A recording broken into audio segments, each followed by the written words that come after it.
ఇక ఋతువుల విషయానికి వస్తే 4-6 ఋతువులు కాకుండా సంవత్సరం పొడవునా కేవలం 2 ఋతువులను భూమధ్య రేఖ యొక్క ప్రాంతాలు అనుభవిస్తూ ఉన్నాయి.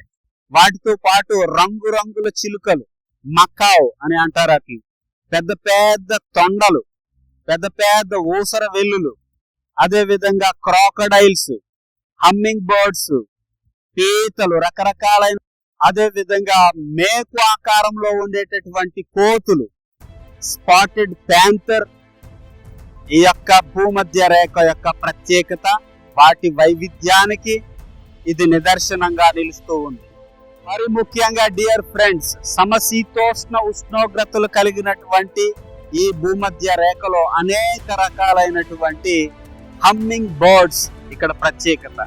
ఒకవేళ భూమి ఇప్పుడున్న మాదిరిగా రౌండ్ గా, గోళాకారంలో, సర్కిల్ షేప్ లో కాకుండా వేరే రూపంలో ఉంటే, ఒక డిస్క్ షేప్ లో ఉంటే, లేదంటే హాఫ్ మూన్ షేప్ లో ఉంటే, భూమి మీద ఇప్పుడు ఉన్నటువంటి స్థిరత్వం మరియు జీవన ప్రక్రియలు ఇంత మాత్రం ఉండనే ఉంటాయి.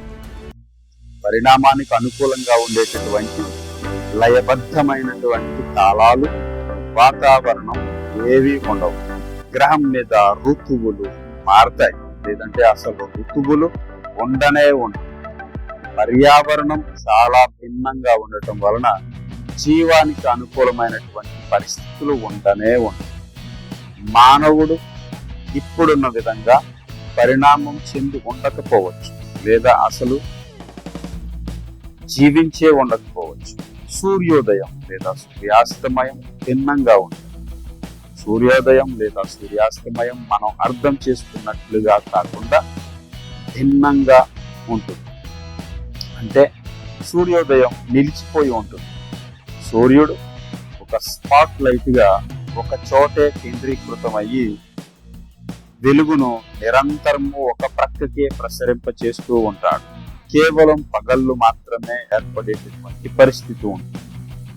ఒకవేళ సూర్యుడు ఈ స్పాట్ లైట్ నుంచి కొంచెం క్రిందకు తగ్గిన గ్రహం మొత్తం కూడా కట్టిక చీకటిలోనికి పడిపోయేటటువంటి ప్రమాదం ఉంది.